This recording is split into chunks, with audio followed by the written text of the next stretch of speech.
ఒకే దేశం ఒకే ఎన్నికల ప్రతిపాదనకు సంబంధించిన బిల్లులను పరిశీలించేందుకు ఏర్పాటైన జాయింట్ పార్లమెంటరీ కమిటీ జేపీసీ తొలి సమావేశం ఇవాళ జరగబోతోంది. ఈ సమావేశంలో ప్రతిపాదిత చట్టాల నిబంధనలను జేపీసీ సభ్యులకు న్యాయ మంత్రిత్వ శాఖ అధికారులు వివరించనున్నారు. దీనికి సంబంధించిన అభిప్రాయాలను కూడా జేపీసీ తీసుకోనున్నట్టు తెలుస్తోంది.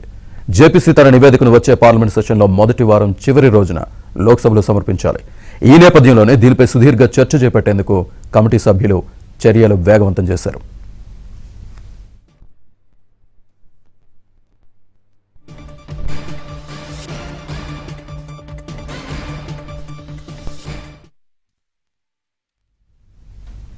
ముప్పై 9 మంది సభ్యులతో కూడిన కమిటీకి బీజేపీ ఎంపీ పీపీ చౌదరి అధ్యక్షుడిగా కొనసాగుతున్నారు. కాంగ్రెస్ నుంచి ప్రియాంక గాంధీ, జేడీయూ నుంచి సంజయ్ ఝా, షిండే, శివసేన నుంచి శ్రీకాంత్ షిండే, తృణమూల్ నుంచి కళ్యాణ్ బెనర్జీ, ఆప్ నుంచి ఎంపీ సంజయ్ సింగ్తో సహా 39 మంది ఇందులో సభ్యులుగా ఉన్నారు.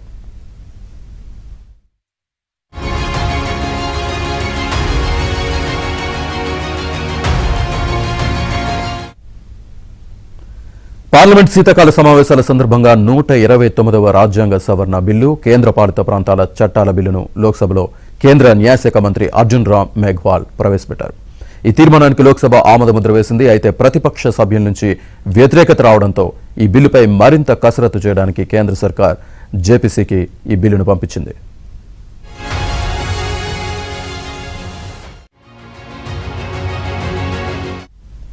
ఇదే అంశానికి సంబంధించి పూర్తి సమాచారాన్ని మా ఢిల్లీ బ్యూరో చీఫ్ కృష్ణ అందిస్తారు. కృష్ణ.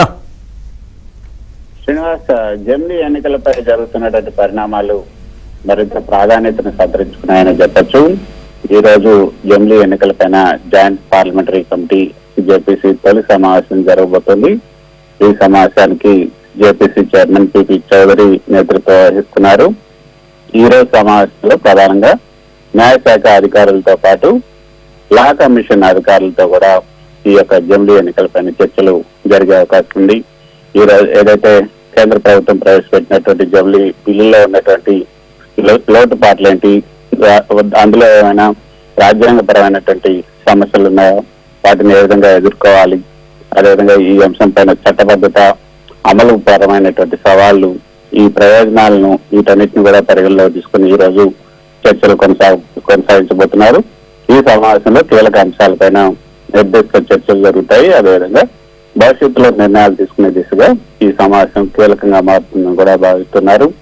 మొత్తం రాజ్యసభ, లోక్సభకు చెందినటువంటి సభ్యులు ఉన్నటువంటి ఈ యొక్క జేపీసీలో ఏపీ, తెలంగాణ నుంచి 5 సభ్యులు ఇందులో ఉన్నారు. ఏపీ నుంచి బీజేపీ సభ్యుడు సీఎం రమేష్, జనసేన సభ్యుడు బాలచౌరి, టీడీపీ సభ్యుడు హరీష్ బాలయోగి వీళ్ళిద్దరు లోక్సభ నుంచి ఈ యొక్క కమిటీలో సభ్యులుగా ఉన్నారు. రాజ్యసభ నుంచి బీజేపీకి చెందినటువంటి లక్ష్మణ్, అదేవిధంగా వైసీపీకి చెందినటువంటి విజయసాయి రెడ్డి వీళ్ళు కూడా ఈ సభలో ఈ యొక్క కమిటీలో సభ్యులుగా ఉన్నారు. మొత్తం 5 ఈ ఏపీ, తెలంగాణ నుంచి ఈ కమిటీలో సభ్యులుగా ఉన్నారు. ప్రియాంక గాంధీ కూడా ఈ కమిటీలో సభ్యులుగా ఉన్నారు.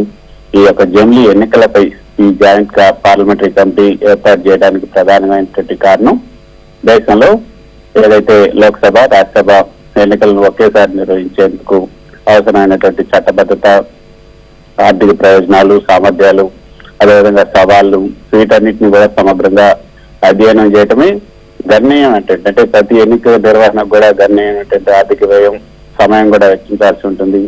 ఈ జమిలీ ఎన్నికలు నిర్వహించడం ద్వారా ఈ ఖర్చుల్ని తగ్గించవచ్చు.